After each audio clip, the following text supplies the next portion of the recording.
Zurich విమానాశ్రయంలో రేవంత్ రెడ్డి చంద్రబాబు నాయుడు భేటీ అయ్యారంట, మాట్లాడుకుంటారు ఇద్దరు కలిసి కూర్చొని. ఎట్లా చేసినాం అన్న, గురువుగారు కదా అయినా ఓటుకు నోటు కేసుని మనం అంత అద్భుతంగా దొరికినాం, మనం అడ్డంగా దొరికిపోయినాం. మన వాళ్ళు బ్రీఫ్డ్ మీ అని 50 లక్షల రూపాయల కట్టలు తీసుకుపోయి నేను దొరికినా.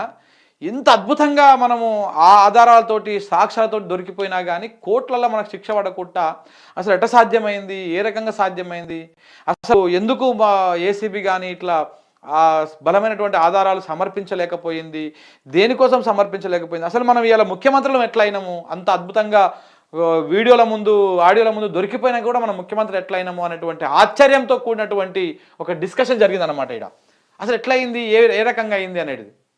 అంటే భారతదేశంలో ఉన్నటువంటి మన ప్రజాస్వామ్యము, మన చట్టాలు అంత అద్భుతంగా పనిచేస్తుంటాయి అన్నమాట. ఏదన్నా తప్పు చేసి దొరికిన వాళ్ళ పట్ల ఇంత అద్భుతంగా పనిచేస్తూ ఉంటాయి. అడ్డంగా దొరికిపోయినటువంటి ఇద్దరు వ్యక్తులు A1 A2లు ఇలా ముఖ్యమంత్రులుగా తెలంగాణ రాష్ట్రానికి ఒక ఆయన, ఆంధ్రప్రదేశ్ రాష్ట్రానికి ఒక ఆయన ఉన్నారు అనేటువంటి మాట ఇప్పుడు మొత్తం ఎక్కడ చూసినా ఏర్పడుతూనే ఉన్నది. సో వీళ్ళు వీళ్ళు వీళ్ళు ఇలా మాట్లాడుకుంది కూడా గదే అయి ఉంటుంది. ఇంకేమైనా ఉందా దాంట్లో, ఆసన సొంటు పొంట ఏమైనా ఉందా? ఆ కేసు మళ్ళీ మొత్తం లేకుండా చేసేసాయి, నువ్వు అధికారంలో ఉన్నప్పుడే నేను అధికారంలో ఉన్నప్పుడే. ఇంకా ఓటుకు నోటు కేసు అనేదే ఉండొద్దు, 50 లక్షల ముచ్చటే ఉండొద్దు. అసలు ఎక్కడ కనపడ్డా కానీ గూగుల్లో కూడా కొట్టా కానీ కనపడకుండా ఏమైనా చేయొచ్చా, ఆ యూట్యూబ్లో ఏమైనా వీడియోలు డిలీట్ చేయొచ్చా, ఇట్లాంటివి మాట్లాడుకోవచ్చు నాకు తెలిసి. అంతకుమించి వీళ్ళు రాష్ట్రం గురించి రాష్ట్ర అభివృద్ధి గురించి మాట్లాడుకునేంత జాలి హృదయము, ప్రజల మీద ప్రేమ అటు చంద్రబాబు నాయుడుకి లేదు, ఇటు రేవంత్ రెడ్డికి లేదు, ఇద్దరికి లేదు.